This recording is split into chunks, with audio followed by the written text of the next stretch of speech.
Hi hello, welcome back to my YouTube channel. റാണിപുരത്തിൻ്റെ തണുപ്പും മലനിരകളും ഒക്കെ ഞങ്ങൾ പിന്നിലാക്കിയിട്ട് ഇപ്പോൾ വന്ന് നിൽക്കുന്നത് എവിടെയാണെന്നറിയോ? കാസർഗോഡിൻ്റെ ഐക്കോണിക് ഡെസ്റ്റിനേഷനായ കേരളത്തിലെ ഏറ്റവും വലിയ കോട്ടയായ ബേക്കൽ കോട്ടയിലാണ്. ഞങ്ങൾ ഇവിടെ വന്ന ഉടനെ തന്നെ ടിക്കറ്റ് എടുക്കാൻ പോയി. 25 രൂപയാണ് ടിക്കറ്റ്. 15 വയസ്സിന് താഴെയുള്ളവർക്ക് ടിക്കറ്റ് ഇല്ല. ഞങ്ങൾ ഇവിടെ എത്തുമ്പോഴേക്കും 5:20 ആയിരുന്നു സമയം. 5:30 വരെ ടിക്കറ്റ് കൊടുക്കുള്ളൂ എന്നാണ് പറഞ്ഞത്. അതുകൊണ്ട് തന്നെ ഞങ്ങൾ പെട്ടെന്ന് പോയിട്ട് ടിക്കറ്റ് എടുത്തിട്ടുണ്ടായിരുന്നു.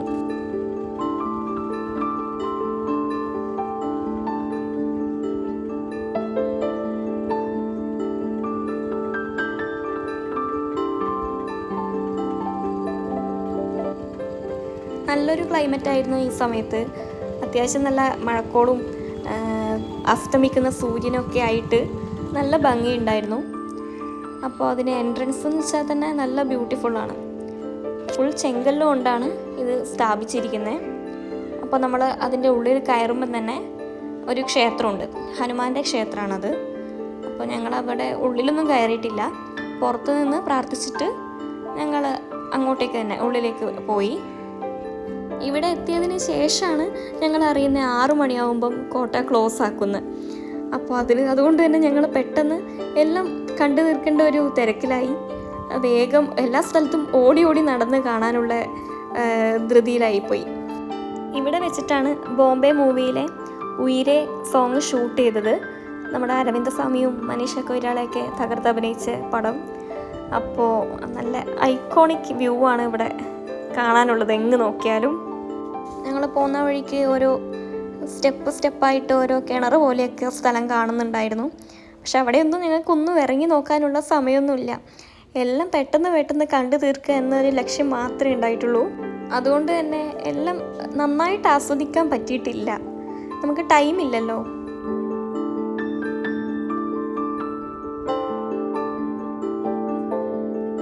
ഇതിന് ചുറ്റുമായിട്ടാണ് ബേക്കൽ ബീച്ചും പാർക്കും ഒക്കെ സ്ഥിതി ചെയ്യുന്നത്. വലിയൊരു താക്കോലിൻ്റെ ആകൃതിയിലാണ് ഈ കോട്ട സ്ഥിതി ചെയ്യുന്നത്. കടലിലേക്ക് ഇറങ്ങി നിൽക്കുന്ന ഈ ഗോപുരത്തിൻ്റെ മുകളിൽ നിന്ന് അറബിക്കടലിൻ്റെ നല്ല മനോഹരമായിട്ടുള്ള ദൃശ്യം കാണാൻ പറ്റും കേട്ടോ. ഞങ്ങളപ്പോൾ ഇതിൻ്റെ മുകളിലെത്തി. നല്ല തിരക്കുണ്ടായിരുന്നു. എല്ലാവരും ഓരോ ഭാഗത്തു നിന്ന് ഫോട്ടോ എടുക്കാനും എല്ലാം ശ്രമിച്ചുകൊണ്ടിരിക്കുകയായിരുന്നു.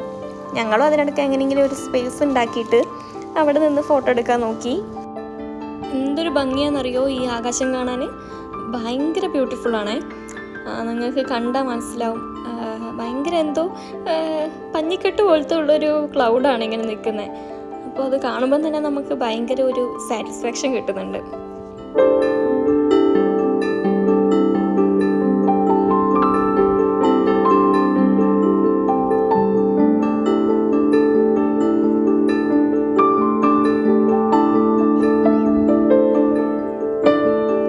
ഏതെങ്കിലും കുറച്ച് സ്ഥലങ്ങൾ കൂടി നമുക്ക് കണ്ടിട്ട് തിരിച്ചു പോകാമെന്നുള്ളൊരു രീതിയിൽ ഞങ്ങൾ അങ്ങോട്ടും ഇങ്ങോട്ടും നടന്നു. കുറേ ഫോട്ടോ എടുത്തു. അപ്പോൾ ആ ഫോട്ടോ എടുക്കുന്നതിനിടയിൽ എല്ലാവരും നിരന്നിരുന്ന ഒരു ഫോട്ടോ എടുത്ത് കൊടുക്കുമായിരുന്നു ഞാൻ. അപ്പോൾ ആ ടൈമുണ്ട് ഒരു മദാമ ചേച്ചി വന്നിട്ട് അവരുടെ കൂടെ നിന്നിട്ട് എൻ്റെയും കൂടി ഒരു ഫോട്ടോ എടുത്തു തരുമെന്ന് ചോദിച്ചു. അപ്പോൾ ഞാൻ ആ സ്ത്രീയാണ് കേട്ടോ. അപ്പോൾ ഇവരെല്ലാവരും കൂടി നിൽക്കുന്ന ഒരു ഫോട്ടോ ഞാൻ എടുത്തു കൊടുത്തു. ആ ചേച്ചി അത് താങ്ക് യു പറഞ്ഞിട്ട് ചേച്ചി പോയി. അപ്പോൾ ഇവർക്കൊക്കെ അത് ഭയങ്കര സന്തോഷം. ഒരു മദാമ വന്നിട്ട് ഞങ്ങളുടെ കൂടെ നിന്ന് ഫോട്ടോ എടുത്തു എന്നുള്ളൊരു ആ ഒരു രീതി എല്ലാവർക്കും ഭയങ്കര ഇഷ്ടമായി. അത് കഴിഞ്ഞ് ഞങ്ങൾ നേരെ പോയത് ബേക്കൽ ബീച്ചിലേക്കാണ്. ഞങ്ങൾ വണ്ടി എടുത്തിട്ട് തന്നെയാണ് അങ്ങോട്ടേക്ക് പോയത്. പക്ഷെ നടക്കേണ്ട ഏരിയ ഉണ്ട് എന്ന് പറയുന്നത് കേട്ടിട്ടുണ്ടായിരുന്നു. അങ്ങനെ ബേക്കൽ ബീച്ചിലെത്തി. അവിടുന്നും എൻട്രി ഫീ ഉണ്ടായിരുന്നു. എത്രയോ 40 റുപ്പീസ് സംതിങ് ആണേ. അപ്പോൾ അതും അവിടുന്ന് എടുത്തിട്ട് ഞങ്ങൾ കയറി.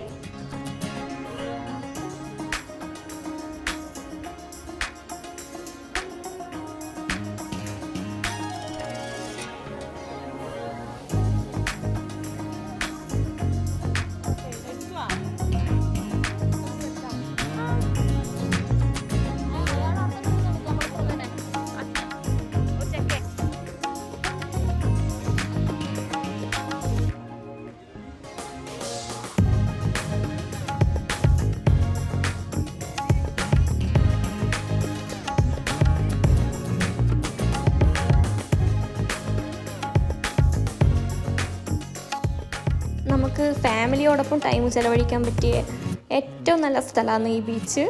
എനിക്ക് ഭയങ്കര ഇഷ്ടമായി ബേക്കൽ ബീച്ച്. ഇപ്പം കേരള ടൂറിസം കുറച്ചുകൂടി എന്തൊക്കെയോ റെനോവേഷൻ ചെയ്തിട്ട് റെഡിയാക്കിയതാന്ന് തോന്നുന്നു. ഇപ്പം ഈ ഇടയ്ക്കാണ് മനീഷ കൊയ്രാളയൊക്കെ മണിരത്നം അവർ ബേക്കൽ കോട്ടയിലൊക്കെ വന്നിട്ടുണ്ടായിരുന്നു. നല്ല ക്ലീൻ ആയിട്ടുള്ള മണൽ തീരം, നല്ല ഏരിയ, വാക്കിംഗ് വേയും സിറ്റിംഗ് ഏരിയയും പിന്നെ ലൈറ്റിങ്, ക്ലീനിങ് ഒക്കെ പറയാതിരിക്കാൻ വയ്യ. നല്ല അടിപൊളിയാണ്. നിങ്ങൾ തന്നെ കാണുന്നുണ്ടല്ലോ എന്തൊരു ക്ലീൻ ആയിട്ടാണ് നിൽക്കുന്നതെന്നറിയോ. അപ്പോൾ അത് കാണുമ്പോൾ തന്നെ നമുക്കൊരു കുളിർമ.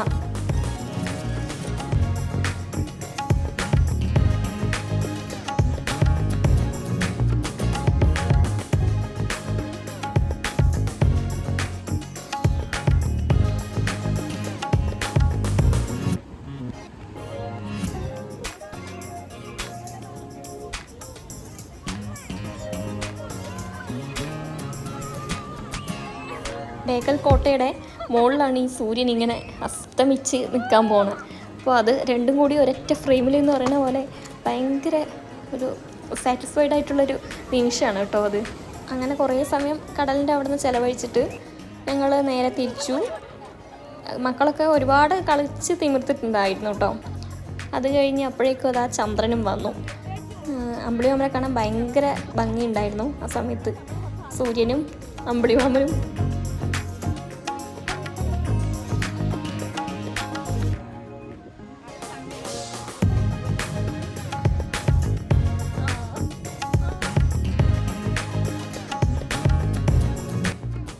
ബീച്ചിൻ്റെ ഒരു സൈഡ് മാത്രമേ ഞങ്ങൾ കണ്ടിട്ടുള്ളൂ. മറ്റേ സൈഡ് ഫുൾ ആക്ടിവിറ്റി ഏരിയ ആണ്. റൈഡ് ഉണ്ട് കുറേ, പിന്നെ പ്ലേ സ്റ്റേഷൻ അങ്ങനെയൊക്കെ. പക്ഷെ ഞങ്ങൾ അങ്ങോട്ടേക്ക് പോയിട്ടുണ്ടായിരുന്നില്ല. കാരണം ഞങ്ങൾക്ക് അവിടെ നിന്ന് ഇറങ്ങേണ്ട സമയമായിട്ടുണ്ടായിരുന്നു. ഏകദേശം 3 മണിക്കൂർ ഓടിയാലേ ഞങ്ങൾക്ക് കണ്ണൂർ എത്താൻ പറ്റുള്ളൂ.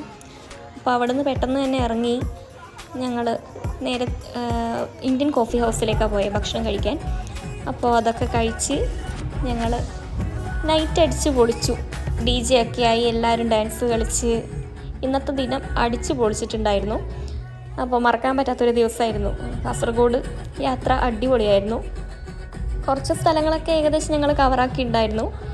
ഇനിയുള്ള സ്ഥലങ്ങൾ അടുത്ത യാത്രയിൽ റെഡിയാക്കാമെന്നുള്ള പ്രതീക്ഷയിൽ ഞങ്ങൾ ഇവിടെ നിർത്തുകയാണ്. യാത്ര ഇവിടെ അവസാനിക്കുകയാണ്.